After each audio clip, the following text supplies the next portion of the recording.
خود ریسیو کرنے کے لیے گئے عمران خان صاحب کو، جو وہاں کے پرنس ہیں یعنی محمد بن سلمان، ان کو خود انہوں نے جا کے عمران خان صاحب کو ریسیو کیا، اور اس طرح کی کئی باتیں سننے میں آ رہی ہیں. لیکن ساتھ ہی ساتھ یہ پیسہ تو وہ ہر جگہ سے لے ہی آتے ہیں، تو میرے خیال ہے سعودی عرب سے بھی انہوں نے بات کر لی اور پیسہ پکڑ ہی لیا ہے. لیکن اس سے پہلے ہم نیکسٹ نیوز پہ جائیں، ہم آپ کو یہ ضرور کہیں گے کہ جتنے لوگ مجھے سن رہے ہیں اگر تو وہ اسلامک کنٹری سے ہیں تو پلیز یہ اپنے جو آپ کی مسجدیں ہیں اس کے اندر جو لاؤڈ سپیکر ہیں ان کو کچھ کنٹرول کریں. لوگوں کے کان کے پردے پھاڑ دیے ہیں اس رمضان میں، چلا چلا کے مولوی صاحب نے وہاں سے جو خطبہ دے رہے ہوتے ہیں جو کہ کسی طریقے سے ختم ہی نہیں ہوتا،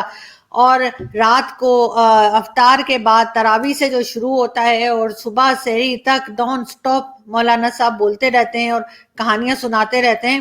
وہ سناتے رہیں. لیکن ان لوگوں کو اگر کوئی آس پاس بیٹھا ہوا ہے یا کوئی اس مسجد میں گیا، ورنہ دیکھیں کانوں کے لوگوں کی یہ حالت ہو گئی ہے کہ لوگوں کے کانوں میں سے خون نکل آیا ہے، اس قدر وہ لاؤڈ سپیکر کے اوپر چلاتے ہیں.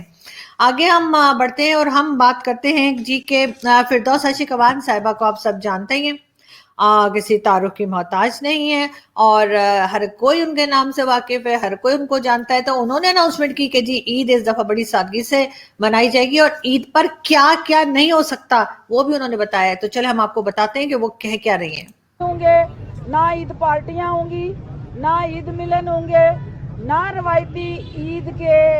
جپیاں اور پپیاں ہوں گی. میڈم چینی کے حوالے سے بہت بات ہوتی ہے،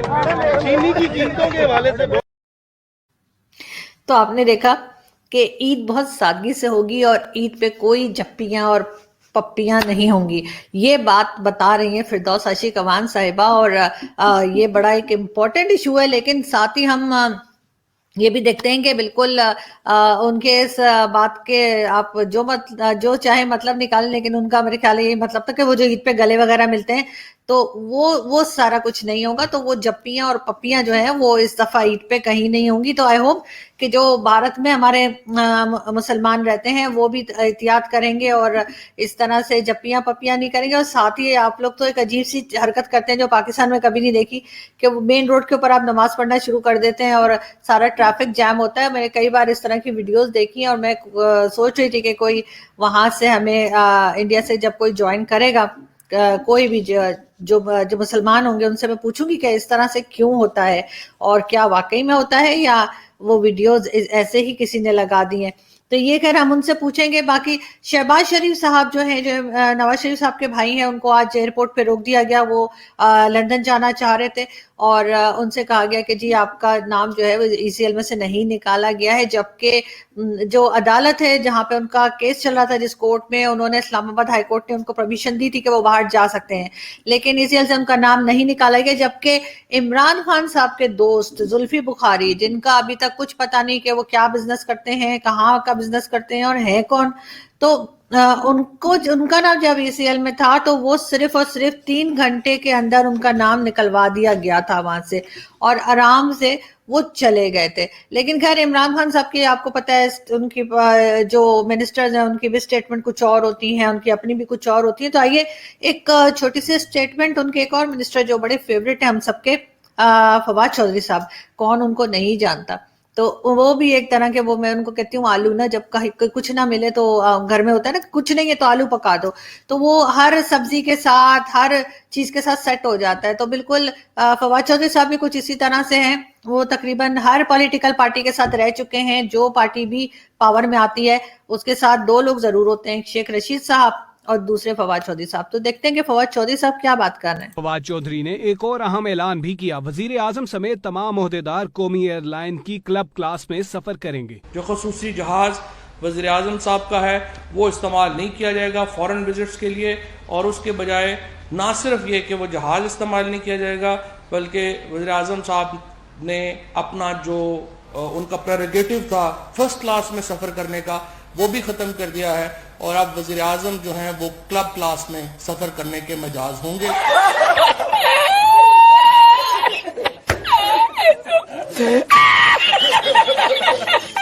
ماؤ جیسا ریولوشنری لیڈر خمینی کبھی ملک سے باہر دورہ ہی نہیں کیا انہوں نے. ان کو کیا ضرورت پڑ جاتی ہے ہر دوسرے دن ساری دنیا کے چکر مار رہے ہیں. وہ پہلے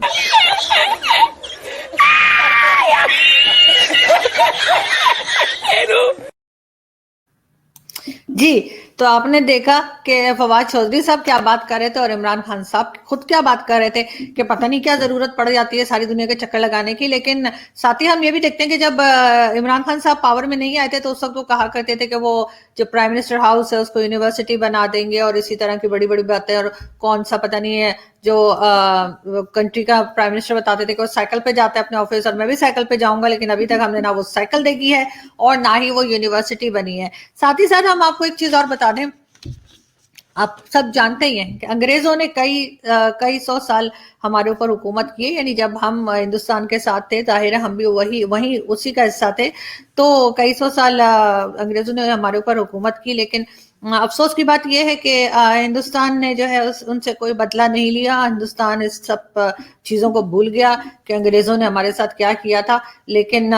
ہم ایز اے پاکستانی ہم لوگ یہ کبھی نہیں بھولے, اور اس لیے ہم نے فیصلہ کیا ہے کہ ہم ان انگریزوں سے بدلہ لیں گے. اور وہ بدلہ یہ ہے فی الحال کہ ہمارے یہاں جو امبیسیڈرز ہیں, ہم اتنا کچرا پھیلاتے ہیں پورے وقت اسلام آباد میں مارگلا ہلز پہ اور ادھر ادھر پورے اسلام آباد میں جو کھاتے ہیں ادھر ہی پھینک کے آ جاتے ہیں. تو ہم نے یہ سوچا کہ کیوں نہ امبیسیڈرز کو لگایا جائے کچرا اٹھانے کے لیے, وہ کوڑا اٹھانے کے لیے. تو دیکھتے ہیں, ہم آپ کو کچھ پہلے تو کچرا دکھاتے ہیں جو یہ دیکھیں ہم نے کتنا خوبصورت کر کے اسلام آباد کو رکھا ہوا ہے. ہم جو کھاتے پیتے ہیں وہیں پھینک کر آ جاتے ہیں, اور اس طرح کے آپ کو بہت شاپرز پڑے ہوئے نظر آئیں گے, اور بے شمار آپ کو پانی کی بوٹلز, کولڈ ڈرنکس کی بوٹلز اور چپس اور چاکلیٹ اور پتہ نہیں کیا کیا جو کھاتے ہیں وہ سب آپ کو نظر آئیں گے. اور پھر ہم اس کو اٹھانے کے لیے اور اس کو صفائی کرنے کے لیے ہم کس کو بلاتے ہیں؟ ہم بلاتے ہیں امبیسیڈرز کو. اب یہ صاحب جو کھڑے ہوئے ہیں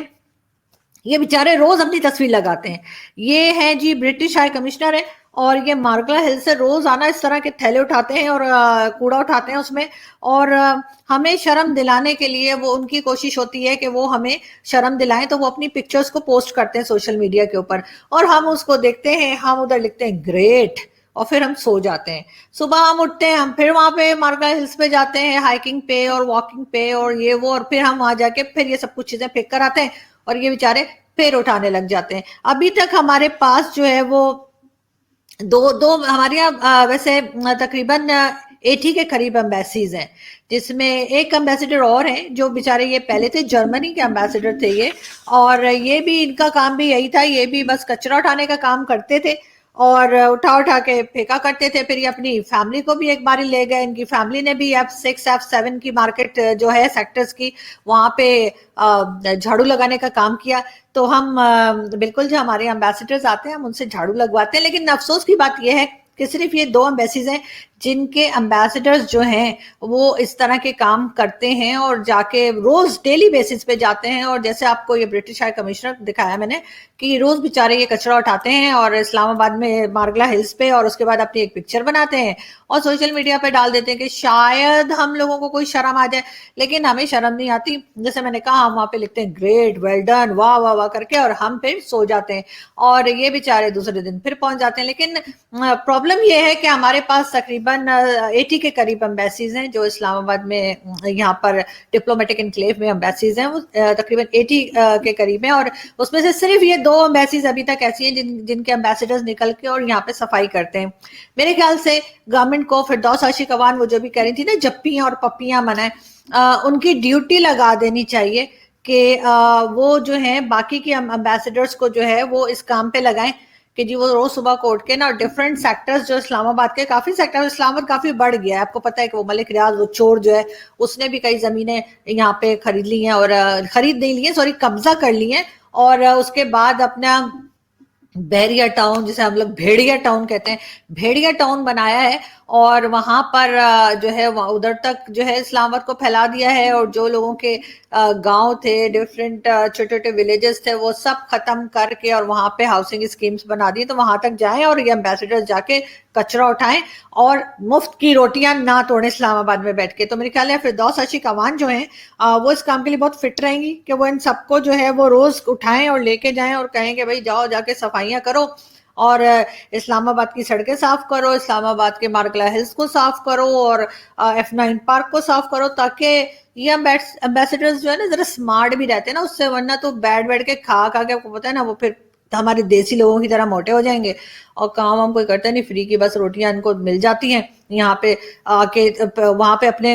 یورپ میں اور امریکہ اور جرمنی میں تو سالے 2 کمرے کے فلیٹوں میں رہتے ہیں, یہاں پر آ کے ان کو 6 بیڈ روم کے گھر مل جاتے ہیں. تو بس ان کے منہ کو جسے کہتے ہیں نا کہ وہ کیا کہنا چاہیے کہ وہ شیر کے منہ کو خون لگ جاتا ہے نا, اس طرح کی کہ بس ان کو ہڈ حرامی آ جاتی ہے. تو اچھی بات ہے, ان کو اس طرح کے کام پہ لگا دینا چاہیے, اس لیے کہ ہم نے تو صفائی کرنی نہیں ہے. اسلام میں کہا گیا ہے کہ جی صفائی جو ہے وہ نصف ایمان ہے, لیکن یہ صفائی نصف ایمان جو ہے وہ مجھے لگتا ہے کہ یورپینز میں زیادہ ہے, اور یہاں کے جو ہمارے